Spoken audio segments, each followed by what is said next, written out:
नमस्कार, आप देख रहे हैं भारत टाइम्स न्यूज और मैं हूं आपके साथ छवि।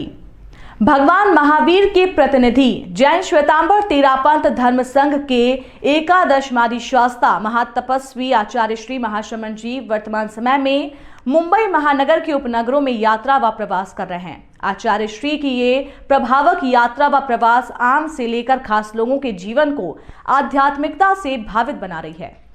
राष्ट्रीय संत आचार्य श्री महाश्रमण जी की मंगल सन्निधि में विभिन्न क्षेत्रों के विशिष्ट गणमान्यों के साथ सामान्य जनों की उपस्थिति, दर्शन और आशीर्वाद के बाद उनके चेहरे पर आत्मतोष की भावना स्पष्ट देखी जा सकती है।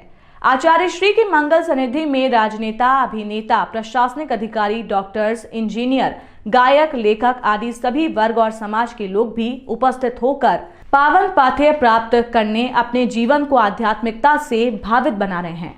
वर्तमान में युग प्रधान आचार्य श्री महाश्रमण जी घाटकोपर में 5 दिवसीय प्रवास व यात्रा कर रहे हैं।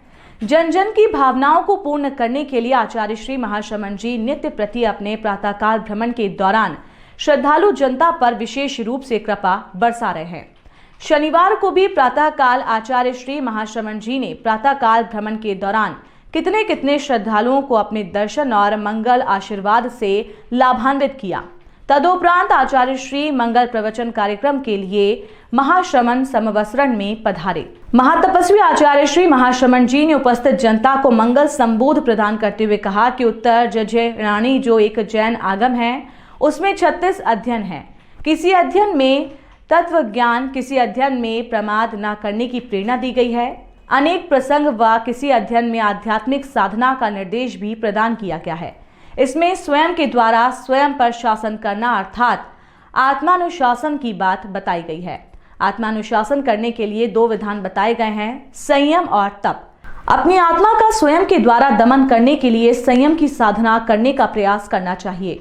शरीर, इंद्रिय, वाणी और मन पर नियंत्रण रहे तो आत्मानुशासन सध सकता है। हम अपने इन 4 चीजों पर अनुशासन कर लें तो मानना चाहिए कि आत्मानुशासन एक सीमा तक उपलब्ध हो सकता है। जीवन में ऐसा ना हो कि अपने पर कोई दूसरा शासन का प्रयास करे। स्वयं से स्वयं पर अनुशासन करने वाले पर कोई भला क्या अनुशासन कर पाएगा।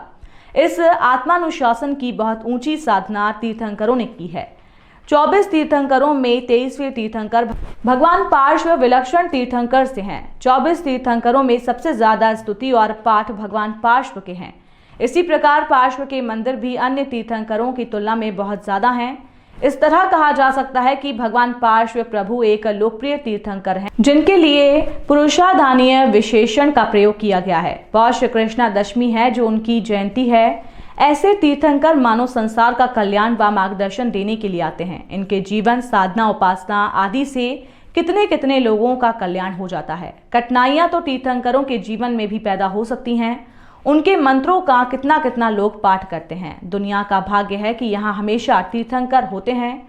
संत अगर दुनिया में है तो लोगों में संतुलन बना हुआ है। हम सभी के भीतर प्रभु पार्श्व की तरह वीरता गता का विकास होता रहे, ये काम्य है। मंगल प्रवचन के उपरांत आचार्य श्री ने प्रभु पार्श्व से संबंधित गीत का आंशिक संगान किया।